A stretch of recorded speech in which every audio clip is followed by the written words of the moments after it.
ছাত্ৰ ছাত্ৰীসকল আজি আমি সুষম গতি আৰু বিষম গতিৰ বিষয়ে আলোচনা কৰিম ইউনিফৰ্ম মোশন আৰু নন ইউনিফৰ্ম মোশনৰ বিষয়ে আলোচনা কৰিম প্ৰথমতে আমি এটা উদাহৰণ চাই লওঁ আহা ধৰি লওঁ বস্তু এটাই O বিন্দুৰ পৰা যাত্ৰা আৰম্ভ কৰি F বিন্দুলৈকে যায় O বিন্দুৰ পৰা A বিন্দুলৈ দূৰত্ব 5 মিটাৰ O বিন্দুৰ পৰা B বিন্দুলৈ দূৰত্ব 10 মিটাৰ O বিন্দুৰ পৰা C বিন্দুলৈ 15 মিটাৰ O বিন্দুৰ পৰা D বিন্দুলৈ 20 মিটাৰ O বিন্দুৰ পৰা E বিন্দুলৈ 25 মিটাৰ আৰু O বিন্দুৰ পৰা F বিন্দুলৈ 30 মিটাৰ ধৰি লওঁ বস্তুটোৱে O ৰ পৰা A লৈ যাবলৈ 1 সেকেন্ড সময় লয় A পৰা B লৈ যাবলৈ 1 সেকেন্ড সময় লয় B পৰা C লৈ যাবলৈও 1 সেকেন্ড সময় লয় C পৰা D লৈ যাবলৈও 1 সেকেন্ড সময় লয় D পৰা E লৈ যাবলৈও 1 সেকেন্ড সময় লয় আৰু E পৰা F লৈ যাবলৈও 1 সেকেন্ড সময় লয় আমি যদি এই উদাহৰণটোৰ পৰা স্থান দূৰত্ব আৰু সময় লৈ এখন তালিকা প্ৰস্তুত কৰোঁ আমি দেখিম যে O পৰা A লৈ দূৰত্ব 5 মিটাৰ আৰু সময় লাগে 1 সেকেন্ড A পৰা B লৈ 5 মিটাৰ সময় 1 সেকেন্ড B পৰা C লৈ 5 মিটাৰ সময় লাগে 1 সেকেন্ড C পৰা D লৈ 5 মিটাৰ সময় লাগে 1 সেকেন্ড D পৰা E লৈ 5 মিটাৰ আৰু সময় লাগে 1 সেকেন্ড E পৰা F লৈও 5 মিটাৰ আৰু সময় লাগে 1 সেকেন্ড আমি যদি তালিকাখন ভালকৈ মন কৰোঁ আমি দেখিম যে প্ৰতি সেকেন্ড সময়ত বস্তুটোৱে অতিক্ৰম কৰা দূৰত্ব সমান যেনে O ৰ পৰা A পাবলৈ সময় লাগিছে 1 সেকেন্ড আৰু দূৰত্ব অতিক্ৰম কৰিছে 5 মিটাৰ A পৰা B পাবলৈ সময় লাগিছে 1 সেকেন্ড আৰু দূৰত্ব অতিক্ৰম কৰিছে 5 মিটাৰ B পৰা C পাবলৈ সময় লাগিছে 1 সেকেন্ড আৰু দূৰত্ব অতিক্ৰম কৰিছে 5 মিটাৰ ইত্যাদি আকৌ যদি আমি তাকে উলুটাকৈ কওঁ বস্তুটোৱে সমান দূৰত্ব অতিক্ৰম কৰিবলৈ সমান সময় লৈছে যেনে O পৰা A লৈ দূৰত্ব 5 মিটাৰ সময় লৈছে 1 সেকেন্ড A পৰা B লৈ দূৰত্ব 5 মিটাৰ সময় লৈছে 1 সেকেন্ড B পৰা C লৈ দূৰত্ব 5 মিটাৰ সময় লৈছে 1 সেকেন্ড ইত্যাদি এনেকৈ যদি সমান সময়ত সমান দূৰত্ব অতিক্ৰম কৰে বা সমান দূৰত্ব যদি সমান সময়ত অতিক্ৰম কৰে তেনে গতিক আমি সুষম গতি বুলি কওঁ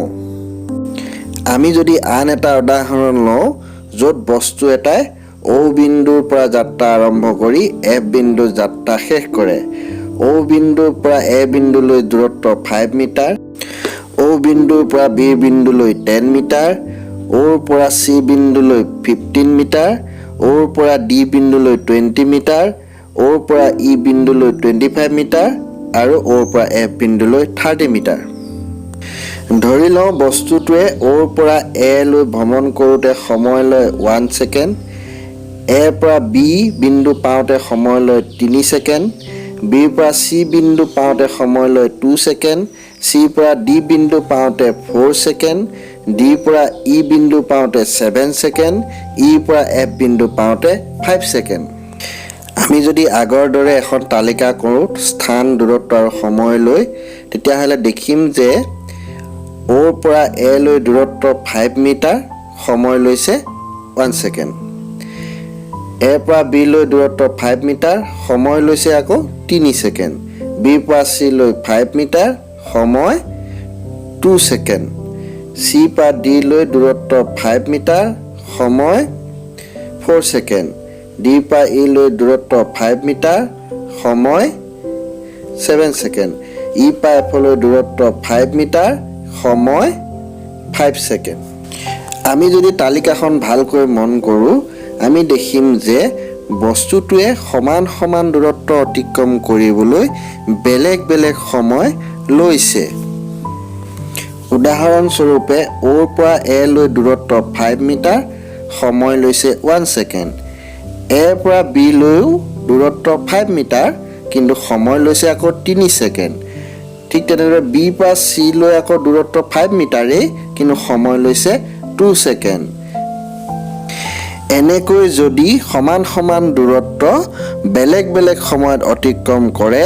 তেনে গতিক আমি বিষম গতি বুলি কওঁ।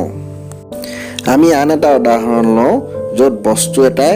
অ'ৰ পৰা যাত্ৰা আৰম্ভ কৰি এ, বি আৰু চিৰ মাজেৰে গৈ ডিত যাত্ৰা শেষ কৰিছে। অ'ৰ পৰা এ লৈ দূৰত্ব 5 মিটাৰ, অ'ৰ পৰা বি লৈ দূৰত্ব 20 মিটাৰ,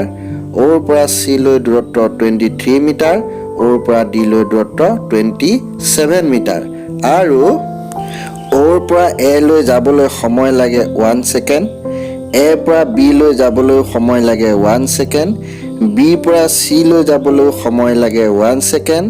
চিৰ পৰা ডি লৈ যাবলৈও সময় লাগে 1 ছেকেণ্ড। যদি আমি আগৰ দৰে দূৰত্ব আৰু সময়ৰ এখন তালিকা বনাওঁ, আমি দেখিম যে অ' এ মাজৰ দূৰত্ব হ'ল আমাৰ 5 মিটাৰ, সময় লাগে 1 ছেকেণ্ড।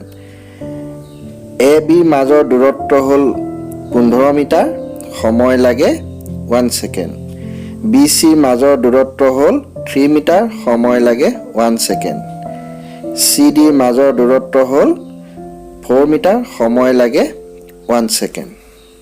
আমি যদি তালিকাখন ভালকৈ লক্ষ্য কৰোঁ, আমি দেখিম যে সমান সমান সময়ৰ বাবে দূৰত্ববিলাক বেলেগ হৈছে, অৰ্থাৎ বস্তুটোৱে সমান সমান সময়ত বেলেগ বেলেগ দূৰত্ব অতিক্ৰম কৰিছে। উদাহৰণস্বৰূপে অ'ৰ পৰা এ লৈ যাওঁতে সময় লাগিছে 1 ছেকেণ্ড, দূৰত্ব গৈছে 5 মিটাৰ। এৰ পৰা বি লৈ যাওঁতে সময় লাগিছে 1 ছেকেণ্ড, দূৰত্ব গৈছে কিমান? 15 মিটাৰ। বিৰ পৰা চি লৈ যাওঁতে সময় লাগিছে 1 ছেকেণ্ড, কিন্তু দূৰত্ব অতিক্ৰম কৰিছে 3 মিটাৰ। আৰু চিৰ পৰা ডি লৈ যাওঁতে সময় লাগিছে 1 ছেকেণ্ড, কিন্তু দূৰত্ব অতিক্ৰম কৰিছে 4 মিটাৰ। এনেকৈ যদি সমান সমান সময়ত বেলেগ বেলেগ দূৰত্ব অতিক্ৰম কৰে, তেন্তে তেনে গতিকো আমি বিষম গতি বুলি কওঁ।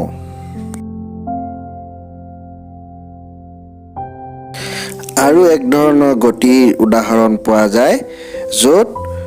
বেলেগ বেলেগ সময়ত বস্তু এটাই বেলেগ বেলেগ দূৰত্ব অতিক্ৰম কৰে। তেনেধৰণৰ গতিকো আমি বিষম গতি বুলি কওঁ। তেনেধৰণৰ গতিৰ এটা উদাহৰণ তোমালোকে দিব পাৰিবানে? চেষ্টা কৰিবাচোন তেনেকুৱা এটা উদাহৰণ দিবলৈ, য'ত সময়বিলাকো বেলেগ বেলেগ আৰু দূৰত্ববিলাকো